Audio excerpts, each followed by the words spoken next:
Olá, seja bem-vindo a mais uma Madeira Viva, onde temos um programa repleto de dicas bem práticas em diferentes áreas, desde a saúde para o saber fazer, e esperamos pela sua participação. Basta ligar para o 291-709-133. Hoje vamos começar com um tema que abrange todos nós, seja numa vertente preventiva, curativa, para corrigir posturas viciosas. Estou a falar de osteopatia, uma arte que já existe há muitos anos. E que será que os madeirenses já utilizam e sabem verdadeiramente para que é que serve? Vamos conhecer esta medicina com o Dr. Eduardo Pinto. Obrigada por cá vir ao nosso estúdio. Por aceitar finalmente o desafio, não é? Que sabíamos que era um pouco remitente, mas esperamos que goste desta experiência. Se calhar começava exatamente por explicar a sua ligação à osteopatia. Como é que sentiu a necessidade de ir buscar esta abordagem?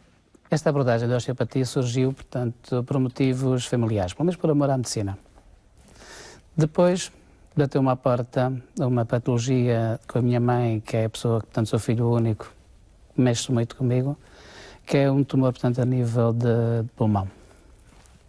Após, portanto, a extração de 50% do pulmão, quimioterapia, como ela tem uma patologia cardiovascular em que a quimioterapia poderia estar-me a forçar o problema dela, eu apostei, através de legados de informação médica que conheci, apostei, portanto, nas medicinas chamadas complementares ou alternativas, como queiramos depará-las. Porquê?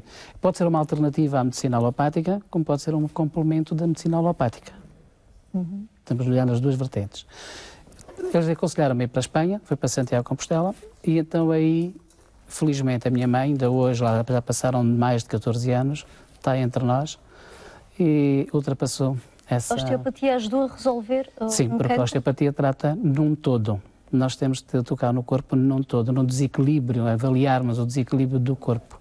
Portanto, poderá estar justamente na parte do toque, nós podemos sentir desequilíbrios a nível visceral, como podemos sentir a nível estrutural, porque a osteopatia vai avaliar o corpo num todo, quer seja músculo, esquelético, da mesmo até visceral. Então, e chegou a fazer formação nestas áreas distintas, sim, não é? Na osteopatia, para mim, a osteopatia que eu efetuei, realizei em Espanha, foram estrutural, que é chamada, quando o povo conhece, que é aquela que é vulgarmente conhecida pela truz, ou do truz, e que muita gente se queixa, que muitas vezes são agressivas, em que a pessoa com o movimento respiratório para fazermos a correção assusta, o próprio movimento. Temos uma sacrocraniana, portanto, em que na vertente da sacrocraniana avaliamos o corpo no todo no céfalo-raquidiano, ou seja, a nível do cérebro, portanto, do crânio e do sacro, no movimento do céfalo-raquidiano, portanto, no nível do tubo dorsal. Temos aí, vamos detectar muitas vezes patologias que surgem no corpo, na parte visceral, porque uma víscera, se não estiverem no seu movimento, porque todo o nosso corpo tem movimento, os órgãos, as vísceras têm movimentos. E muitas das vezes o bloqueio desses movimentos leva-nos a uma patologia. E muitas das vezes uma vértebra, portanto, em rotação numa D6 ou numa D5, a causa, porque na osteopatia, quem fundou o STIL, preocupou-se muito na causa, e a causa pode estar num desfuncionamento do fígado, ou da vesícula, em que vai criar um processo inflamatório, em que através da parte do sistema nervoso, portanto, ao começar pela parte da D6, D5, no tubo dorsal, há bloqueio, em criar inflamação, aquele processo inflamatório. STIL, quando, portanto, a osteopatia, a primeira escola foi em 1874, quando o STIL fundou a primeira, portanto, escola de osteopatia nos Estados Unidos. Ele, anos antes, portanto, face ao conhecimento que ele tinha, que o pai dele era médico, alopático, e o acompanhamento que ele teve na parte indígena e todos esses conhecimentos que ele foi adquirindo, ele teve a experiência como médico a que surgiu-lhe uma criança, quando ele estava a passear nas ruas dos Estados Unidos, em que a criança ia a derramar gotas de sangue. Estamos, portanto, com uma disenteria hemorrágica. O STIL tocou na criança, pediu à mãe se podia tocar na criança, toca, e no toque na parte dorsal ele sentiu que é calor, mas a parte visceral ele sentiu frio. E onde é que havia fez a inflamação? Ele fez a descompensação, portanto fez a correção da parte vertebral, tentou fazer a compensação da parte intestinal no movimento peristáltico do intestino. O espanto, que ele passado, portanto, uns dias, a mãe veio-lhe agradecer porque a hemorragia tinha passado a parte da disenteria. Muita coisa consegue-se resolver então com a osteopatia. A osteopatia tenta equilibrar o corpo. Não, a osteopatia, no fundo, não é para... É um sistema preventivo. Nós estamos aqui não está para substituir a medicina alopática. Pelo contrário, está para complementar a medicina alopática. Em que a osteopatia, como acabei de explicar, com a saga craniana, depois com a visceral, corrigindo mesmo os movimentos das vísceras, com a parte mesmo pediátrica, em que nós muitas vezes na parte pediátrica conseguimos corrigir bacias, a parte uterina, de maneira a proporcionar uma boa gravidez e uma boa correção de um parto, muitas vezes que esteja em risco. Podemos corrigir manipulativamente. É por isso que muitas mulheres têm partos difíceis? A parte difícil, aí já poderemos estar com a bacia, com a perda da bacia ou com a parte muscular a nível do canal vaginal. Isso aí já temos outras vertentes que aí poderá estar ligada mais à medicina alopática.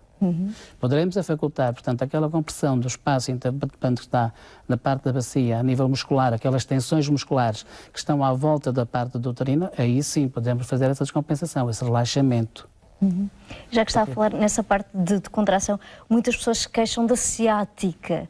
O que é que acontece Ciática. para haver essa dor da ciática, inflamação? Pronto. E toda a gente anda a levar injeções e comprimidos? A ciática, o nosso corpo tem duas vértebras que têm grande desgaste. É C7, C6, C7 e a L3. A Portanto, L3 na parte cervical, e na lombar. parte, sim, vem na parte cervical. Porquê a cervical, a C6, C7? Porque está a suportar o equilíbrio da nossa cabeça e está a suportar o peso da cabeça que varia entre 4 a 5 quilos. E há uma compressão do espaço intervertebral, nos discos intervertebrais. Por isso é que surgem muitas das vezes a patologia ali, as hérnias discais no nível das cervicais. Temos hérnias, que é a compressão do líquido, portanto, sinovial, em que faz essa compensação, essa parte de descompensação. Na L3, estamos por dentro do quê? Se fizermos uma linha imaginária do nosso umbigo, detectamos a L3. Aí é o peso do nosso corpo que está a refletir naquele meio. E ali, geralmente, também as hérnias discais surgem entre L3, L4, L2, muitas vezes em L5. Estamos ali perante o quê? Um quadro de compressão do espaço intervertebral, nos discos intervertebrais. Logicamente, a partir daquele momento ali que há uma compressão do espaço intervertebral, temos o nervo ciático, que nos vai fazer a comando da parte dos membros inferiores e dispara a inflamação. Porque ele fica muito apertado. Vai apertando. Porque um dos fundamentos da osteopatia, quando nós olhamos para a osteopatia num todo, que eu defendo a osteopatia num todo, porquê? Se houver uma compensação, aqui vou falar um pouco com a analogia. Se eu tiver uma mangueira para regar um jardim, se eu colocar pedras na mangueira, é lógico que a água não vai chegar como deve ser ao local da rega. O nosso corpo, com o stress, um dos fatores que tem é o quê? É o aperto dos nossos músculos, é a tensão muscular. O que é que ele vai apertar? Os vasos sanguíneos. Certo? Vai dificultar a circulação, vai-nos dificultar a troca de nutrientes com as células. Vai-nos dificultar mesmo até a própria oxigenação da parte celular. E então, a nível, portanto, dessa descompensação, é lógico que vai criar bloqueios.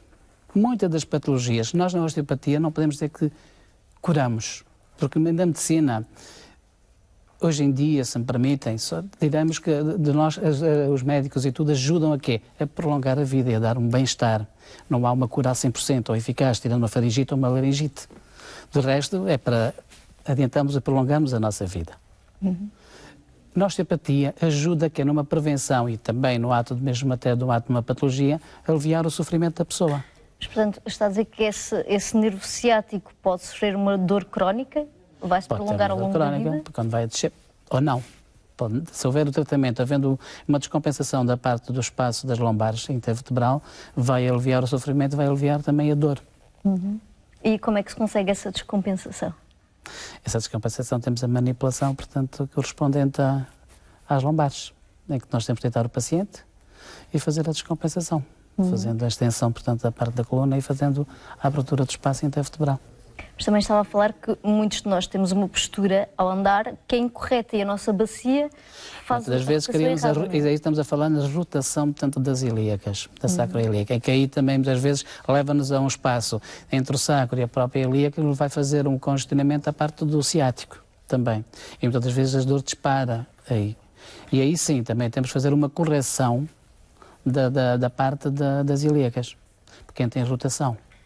E muitas vezes isso é tão milimetricamente, muitas vezes aí não se detecta com facilidade, mesmo com testes que a osteopatia tem, em que se consegue detectar esse desvio, para fazermos depois a respectiva correção. Portanto, nesse caso não é necessário ver uma hérnia cervical ou lombar para se manifestar esta inflamação da ciática, é apenas essa tal rotação errada da nossa Muitas das vezes pode estar a causa, lá vem a compressão, lá vem aquela questão que eu levantei um bocado, porque se ver perto da mangueira não há a vitalidade no corpo todo a nível muscular e esquelético que o corpo responda, e responde a dor. A dor, o que é a dor no corpo? É um sistema de alarme. Claro, é como a luzinha da gasolina, sim, não é? que está ali para despertar, para nos chamar a atenção. Para algo que possa estar. Agora, muitas vezes a dor também pode ser um despertar para determinadas zonas que muitas vezes temos que saber avaliar.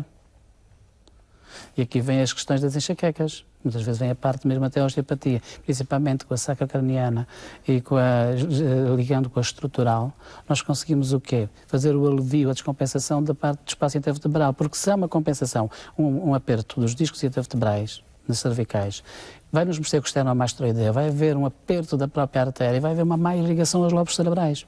Não há Portanto, uma boa eu posso ter dores de oxigenação. cabeça porque tenho uma hérnia no pescoço, na Sim, cervical. pode ser uma das causas. E com a tensão muscular, do stress do dia a dia, com tudo isso, há uma tensão muscular.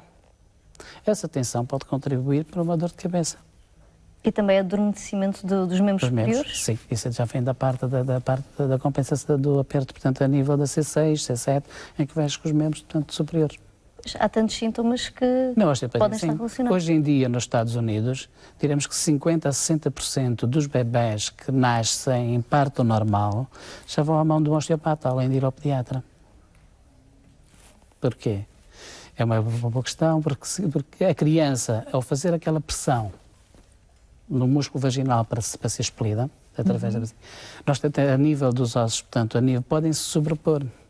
Há muitas crianças que nascem com fratura, e com deficiência a nível mesmo de formação, com a cabeça deformada, em que nós, com a osteopatia, muitas vezes tentamos corrigir logo à nascença, por isso é que a maior parte está nos Estados Unidos. Precoce, não é? Sim. Nós temos uma chamada, Maria Nunes. Olá, Maria.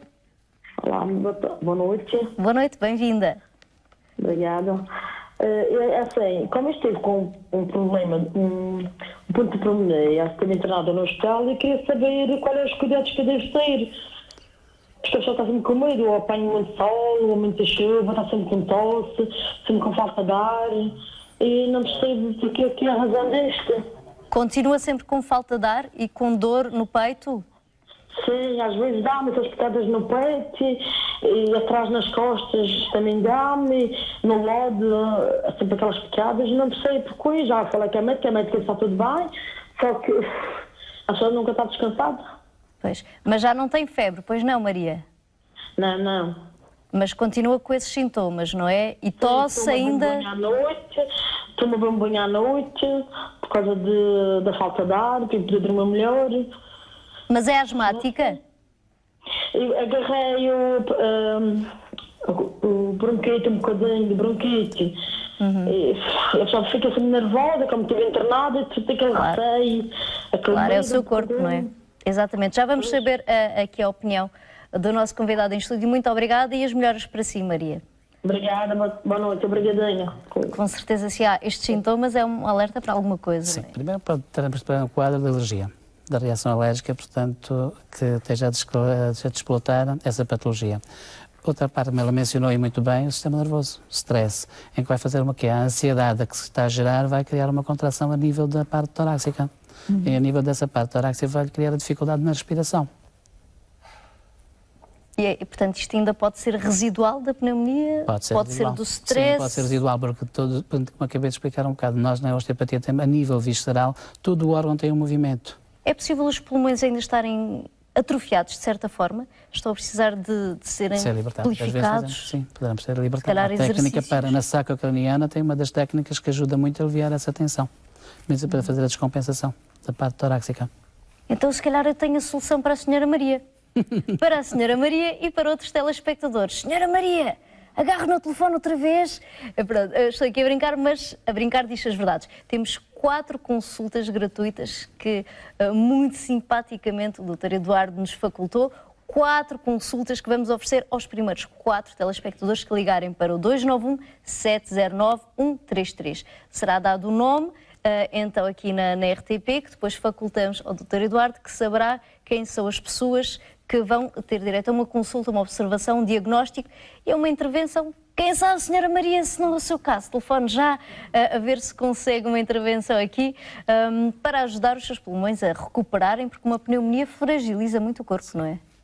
Sim, bloqueia. Portanto, é normal ainda durante uns tempos a pessoa sentir este cansaço. Sim, a parte da convalescência também leva o seu tempo. E é normal ficar com esta bronquite após uma pneumonia? Se tiver um quadro alérgico, que tenha a fazer uma reação alérgica, e hoje em dia, com os pólenes, com as poeiras que temos aí no ar, e ainda este ano tenho conhecimento que estamos a surgir determinados tipos de alergias que estão a ser ultrapassados com a ciência, em que há dificuldades, e isso pode-nos criar esse processo. Portanto, é normal a pessoa estar com esta sensação? Sim. É secundário à patologia que teve? Ou não? Ou pode ter outras coisas? Aí estou avaliando. Aí só avaliando. Não quero estar sem avaliar, não quero estar a... Claro, não podemos especular, não é? Sim, não vou especular. E aí teve em boas mãos, teve como os médicos, e aí acho que a medicina alopática teve a resposta para isso.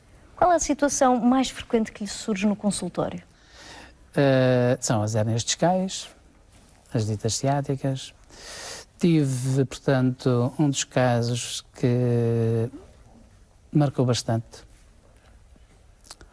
que foi no Porto, portanto, quando tinha acabado a formação toda em osteopatia, um dos meus professores de Espanha indicou, é uma das professoras, não vale a pena estar a mencionar nomes, em que ela não tinha saliva, porque tinha feito, portanto, tinha tido um quadro de uma bactéria da Helicobacter pylori no estômago. Os antibióticos, todos que tomaram, ficou mesmo sem saliva. Ela, para dar aulas, tinha que andar sempre com uma garrafa de água ou com chicletes para mastigar, portanto, para conseguir falar. E falaram de mim. Ela telefonou e eu fui ter com ela. E ela, portanto, da manipulação que eu, portanto, fiz osteopática, a nível, portanto, da estimulação das glândulas salivares, como o tempo, outro dia, passado 2 dias, quando ela no telefone, estava eu no Porto, surpreendi-me perfeitamente quando ela me disse que já estava a sentir a saliva e sentia até ardor na língua. Eu não fiz nada, eu simplesmente só manipulei e estimulei o corpo A, que é aquilo que a osteopatia faz, estimular a que o corpo se corrija. Porque nós no sistema imunitário, o nosso corpo tem tudo na linfa. Se nós tivermos os fluidos, a parte fluida a circular, tanto o sangue como a parte esquelética, todos os bloqueios, o corpo tem resposta para ele. Mas o que é que pode originar estes bloqueios? Por exemplo, stress, como referieste a telespectador? Uma das principais causas do século é mesmo o stress. Como também muitas das vezes, a maneira muitas vezes em quedas que nós temos, em vários fatores da alimentação também que nos contribuem muito para o desequilíbrio dos órgãos e para o funcionamento deles. Porque o fígado tem um movimento, o estômago tem o seu movimento, o intestino tem um movimento. Isso foi um jornalista, que foi Sturlan, em 1900, que chegou a essa conclusão quando ele, surpreendido com a cura do irmão mais novo por Steele, e ele começa então a fazer formação, fez formação com o Steele em osteopatia, e depois no avanço da pesquisa que ele desenvolve, chega a essa conclusão, que foi quando ele conseguiu detectar o sistema do movimento respiratório primário, que é diferente do movimento cardiovascular ou do movimento respiratório. É o outro dos movimentos que o nosso corpo tem. Verdadeiramente é um mundo. Muito obrigada por cá vir ao nosso estúdio. Foi um prazer. Espero que tenha gostado e já sabe, se ficar com alguma dúvida aí em casa, pode sempre consultar o nosso osteopata, tem o seu consultório, esclarece as dúvidas, faz os seus diagnósticos. Agora vamos à música. Um tema que eu gosto muito de Ed Sheeran, Thinking Out Loud, na voz da Maria Nunes, numa versão bem acústica.